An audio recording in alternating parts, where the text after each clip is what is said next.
Bismillahirrahmanirrahim. Assalamualaikum warahmatullahi wabarakatuh. Alhamdulillah, pada kesempatan ini kita akan menyajikan tentang karakter Bani Israel atau kaum Yahudi di dalam Al-Quran, dan insya Allah ke depan kita akan urai satu persatu, di mana pada pertemuan yang pertama ini kita akan mengetengahkan tentang kekafiran kaum Bani Israel atau Yahudi kepada Nabi Muhammad Sallallahu Alaihi Wasallam. Alhamdulillah, puji syukur kepada Allah Subhanahu Wa Taala. Salawat dan salam semoga Allah limpahkan kepada Rasulullah Sallallahu Alaihi Wasallam, keluarga dan sahabat serta para pengikutnya yang mukhlis. Pada pertemuan yang pertama dari 76 tema yang akan kita ketengahkan, di mana tema yang pertama ini yaitu bangsa pertama kali yang kafir kepada Nabi Muhammad Sallallahu Alaihi Wasallam.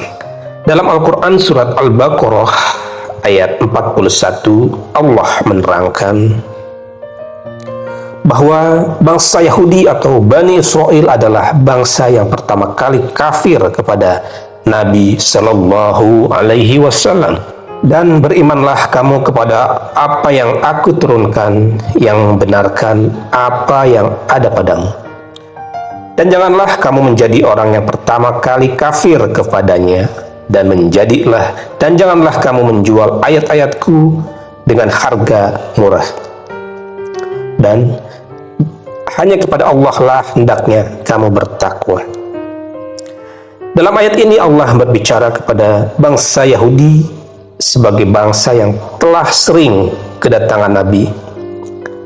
Bangsa ini menerima kitab-kitab suci dari langit, tetapi merupakan bangsa yang paling benci kepada orang-orang mukmin.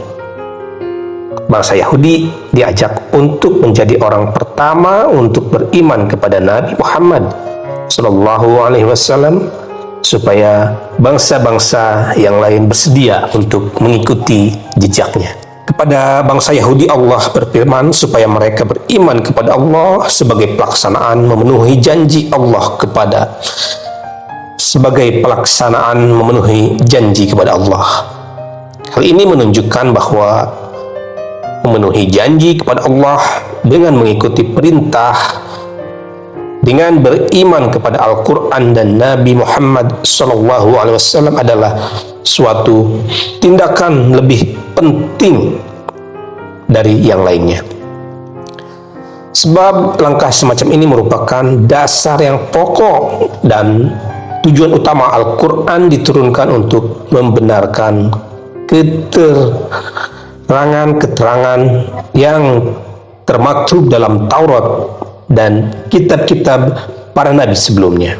Perintah-perintah tersebut di dalamnya yakni berupa ajakan bertauhid, meninggalkan perbuatan-perbuatan keji yang dilakukan dengan terang-terangan seperti yang terjadi sekarang ini, maupun dengan tersembunyi, menyuruh berbuat kebaikan dan mencegah perbuatan kemungkaran dan sebagainya yang membawa kepada kebahagiaan hidup di dunia dan di akhirat. Ini sama dengan ajaran Musa dan para nabi sebelumnya, karena semua itu tujuannya satu, yaitu menetapkan kebenaran dan memberi petunjuk kepada manusia serta melenyapkan kesesatan dalam akidah. Tetapi bagaimanakah sikap bangsa Yahudi terhadap teguran Al-Quran ini? Mereka bahkan cepat-cepat bersikap kufur kepada Al-Quran, padahal seharusnya mereka berada pada barisan depan untuk beriman kepada Nabi Muhammad dan Al-Quran ini, karena mereka telah mengetahui kebenaran Nabi Sallallahu Alaihi Wasallam berdasarkan keterangan kitab-kitab suci mereka yang telah menyampaikan kabar kedatangan Nabi akhir zaman. Bahkan dalam buku-buku takhrij dijelaskan bahwa Nabi Sallallahu Alaihi Wasallam datang hijrah ke Madinah, kaum Yahudi Madinah mendustakannya. Kemudian langkah mereka ini diikuti oleh orang-orang Yahudi Bani Quraidah, Bani Nadir, Yahudi Khaybar, dan meluas kepada golongan Yahudi yang lainnya. Terhadap sikap mereka yang kufur ini, maka Allah kemudian memperingatkan secara keras dengan titahnya, janganlah kamu bersikap mendustakan kenabian Muhammad dan kitab suci yang dibawanya, serta menolak petunjuknya karena ingin menukar dengan kesenangan dunia yang sedikit.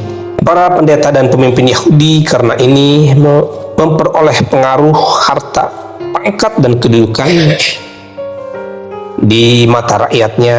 Mereka mendustakan kebenaran Nabi, sedangkan golongan awam bangsa Yahudi menolak kebenaran Nabi Muhammad karena ingin mendapatkan kasih sayang dari para pemimpin, ingin memperoleh nasib baik dan takut menghadapi permusuhan dan kemarahan para pemimpin dan masyarakatnya. Sikap pemimpin dan masyarakat Yahudi mendustakan kebenaran Nabi Muhammad adalah perbuatan yang merugikan diri sendiri. Perbuatan mereka ini dikatakan menukar keridhaan dengan kemurkaan, rahmat dengan sikap baik di dunia maupun di akhirat. Seharusnya memang bangsa Yahudi sebagai bangsa yang menerima wasiat Nabi Musa dan Nabi Isa alaihissalam untuk beriman kepada Nabi akhir zaman, menjadi pionir menyambut kebenaran Al-Quran, bukan menjadi pionir yang kafir kepada Al-Quran dan Nabi Muhammad. Itulah bahasan tentang bangsa pertama kali yang kafir kepada Nabi Muhammad SAW, yaitu kaum Bani Israel atau Yahudi. Terima kasih, semoga kita dapat melanjutkan kajian-kajian berikutnya di pertemuan berikutnya. Semoga bermanfaat. Wassalamualaikum warahmatullahi wabarakatuh.